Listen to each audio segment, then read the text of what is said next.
Actually अन्नप्राशन संस्कार बद्दल session घ्यायचं होतं आपल्याला. तर फर्स्ट म्हणजे अन्नप्राशन हे आपण पूर्वीच्या काळापासून चालू केलेलं आहे. सो ह्या ज्या गोष्टी आहेत त्या आता परंपरागत चेंज होत चालल्या आहे किंवा आताची जी पिढी आहे की ती त्यात स्टार्ट करता आहेत, पण मग असं आहे की त्यात आपण अजून काय चेंजेस केले पाहिजे हे याबद्दल आपण समजून घेऊया. तर अन्नप्राशन म्हणजे काय? अन्नप्राशन हे काय आहे की हे आयुर्वेदिक संस्कार सांगितलंय की आधीपासून जे आपलं फर्स्ट चालत आलेलं आहे, जे आपण बेबीचा फर्स्ट टेस्ट म्हणजे बेबीला जे फर्स्ट सॉलिड फूड देत असतो, त्याला आपण अन्नप्राशन म्हणजे जे 6व्या महिन्यात बाळाला चालू करत असतो त्याला सांगत असतो. तर यात मोर दॅन मील हे जे मुवमेंट आहे ते नरिशमेंट साठी असतं, ग्रोथ साठी किंवा मग ब्लेसिंग, फॅमिलीची ब्लेसिंग्स पासून आपण ह्या गोष्टी चालू करत असतो. त्यात फर्स्ट म्हणजे नरिशमेंट येत असतं.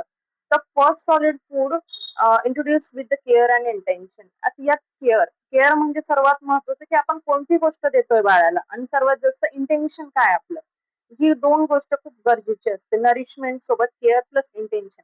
मग ग्रोथ ग्रोथ मध्ये आपण विचार करत असतो की symbolism, physical and mental development. यात फिजिकल प्लस मेंटल डेव्हलपमेंट पण झालं पाहिजे. पुन्हा संस्कार. मग यात जे आपण पूर्वी काळाचे जे रिच्युअल्स आलेले आहे, मंत्र चिकित्सा आपण जे म्हणत असतो किंवा फॅमिलीचे ब्लेसिंग्स वगैरे ह्या सगळ्या गोष्टी घेऊन करत असतो. ठीक आहे. तर राईट एज काय? खूप सारे जण म्हणतात की सुरुवातीला पहिले पाणी चालू करा किंवा थोडं थोडं भाताची पेज वगैरे हे ते सुरुवात करा.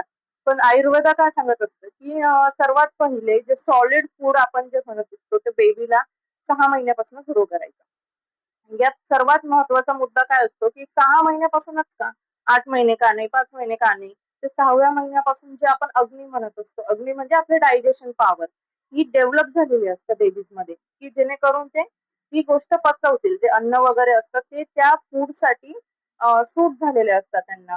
मग आता जसं की त्यांना नेक होल्डिंग प्रॉपरली आलेली असते जेणेकरून ते व्यवस्थित बसू शकतात, घास घेऊ शकतात.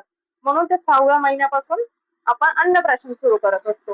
ते सिटिंग म्हणजे व्यवस्थित सपोर्ट घेऊन बसू शकता. त्यावेळेस त्यांना 6व्या महिन्यात फूड मध्ये पण इंटरेस्ट झालेला, कारण की त्यांची आयसाइट जी आहे ती वेगवेगळ्या फूड कलर्सला पण ऍब्झॉर्ब करण्यासाठी रेडी असते. म्हणजे ते क्युरियस असतात की आपण हे फूड घेतलं पाहिजे किंवा हे ह्या गोष्टी ओढल्या पाहिजे. पुन्हा मग टंग आणि थर्स्ट रिफ्लेक्स त्यांना असं म्हणजे त्या रेडी टू ऍक्सेप्ट झालेली असते त्यांची बॉडी किंवा त्यांचे टंग किंवा रसवळ स्रोत असं आपण जे म्हणत असतो. आता आयुर्वेदिक नुसार जे बेनिफिट्स असतात अन्नप्राशनचे ते कसं, तर अग्निदीपन म्हणजे काय की डायजेस्टिव्ह पॉवर जे आहे फक्त बाळाला खाऊ घालणं ह्या गोष्टी नसतात की त्यात डायजेशन व्यवस्थित होत आहे की नाही, ते म्हणजे आपण जेवण देऊन पण त्यांचं व्यवस्थित पचन होत आहे की नाही ह्या गोष्टी लक्षात घेतल्या पाहिजे. पुन्हा मग ते प्रॉपर त्यांना न्यूट्रियन्स घेतलं पाहिजे. खूपशा वेळेस असं होतं की बाळ खायला लागलं की आपण बिस्किट्स वगैरे किंवा इतर गोष्टी चालू करून देतो. पण ते न विचार करता आपण विचार केला पाहिजे की त्यांची एज खूप लहान आहे, तर त्या एज मध्ये आपण त्यांना काय काय गोष्टी दिल्या पाहिजे जेणेकरून न्यूट्रियन्स पण झालं पाहिजे आणि पचनही व्यवस्थित झालं पाहिजे. आता धातू पोषण म्हणजे आपण जे बॉडीचे टिश्यू म्हणतो, सपोर्टिंग हेल्थ ग्रोथ किंवा डेव्हलपमेंट ह्या गोष्टी व्यवस्थित झाल्या पाहिजे. तर व्याधीशमत्व म्हणजे काय, इम्युनिटी प्रॉपर बूस्ट झाली पाहिजे त्यांचं. म्हणजे आता जे व्हायरल किंवा बॅक्टेरियल इन्फेक्शन जे होतात तर त्यापासून आपलं जेवणच असं राहिलं पाहिजे की त्यातूनच त्या मुलांना इम्युनिटी तयार झाली पाहिजे. आता होलिस्टिक वेलनेस म्हणजे काय, support physical mental emotional development with positivity. आता त्या गोष्टी म्हणजे स्वयंपाक बनवताना किंवा ज्या गोष्टी आपण बनवत असतो त्या दरम्यान पण ते इतके पॉझिटिव्ह वेने म्हणजे जी व्यक्ती बनवते, आई असो आजी असो, तर त्यांनी पण एवढं पॉझिटिव्ह वेने ते गोष्ट घेतली पाहिजे की आपण आपल्या बाळासाठी बनवतोय तर ती त्यांच्या अंगी लागली पाहिजे किंवा मी त्यांची खूप म्हणजे प्रॉपर पॉझिटिव्ह वेने जाऊन ती गोष्ट तयार केली पाहिजे. आता best first food according to Ayurveda. आता काय, rice with ghee, homemade kheer, moong dal water, mash seasonal fruits किंवा मग सॉफ्ट फूड आपण म्हणू शकतो. तर यात फ्रेशली प्रिपेअर, जेवढं फ्रेश प्रिपेअर म्हणजे बनवलं आणि लगेच रेडी टू इट. आता रेडी टू इट फूड्स मध्ये पण भरपूर काय असतं, जर खीर पण असतं की रेडी टू इट पॅकेट्स येतात, फक्त पाण्यात वगैरे टाकले की रेडी करून दिली. ह्या गोष्टी आता बंद करायच्या. तर खूपशा वेळेस जे डॉक्टर्स असतात पावडर वगैरे चालू केलेले असतात, तर आता आपलं बाळ रेडी झालंय 6व्या महिन्यापासून. की ह्या गोष्टी ते वरचं म्हणजे आपण जे रेडी टू इट घरी जे आता लगेच बनवून खाऊ घालू शकतो त्यांना. ते गोष्टी खायला ते तयार झाले. तर आपण हे बाहेरचे जे वस्तू आहेत ते आता बंद केले पाहिजे. प्रोटीन पावडर्स वगैरे आपण जे म्हणत असतो.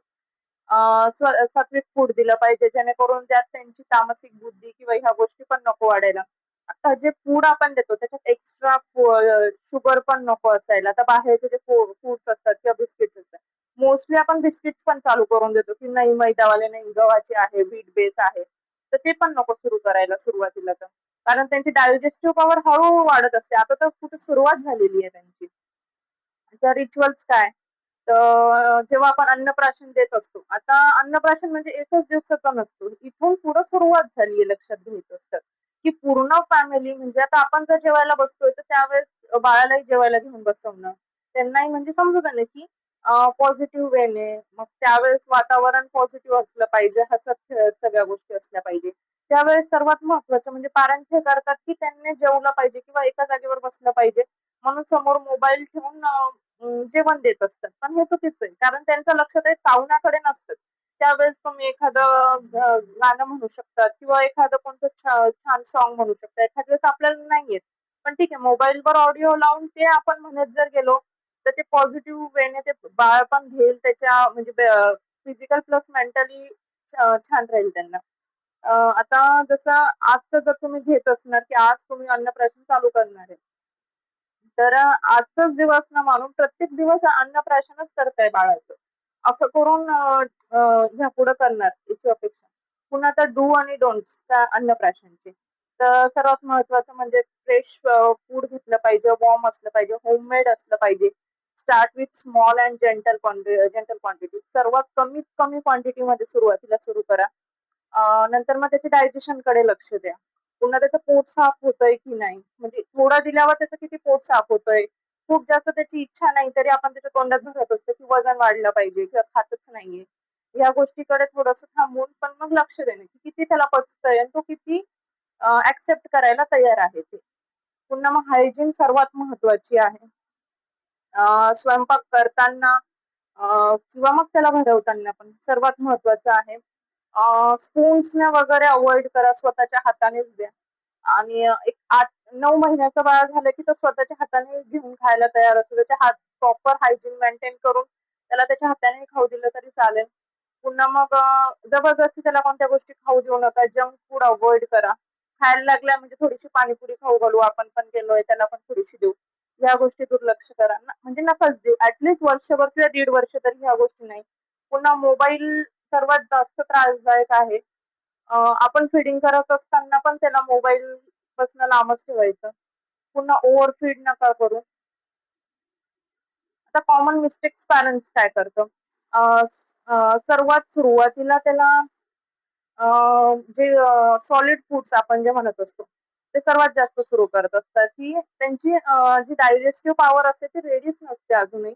तरी आपण खूप बळजबरी त्यांना घट्ट भात, खिचडी वगैरे ह्या गोष्टी चालू करतो. तेच पासून सुरुवात करूया.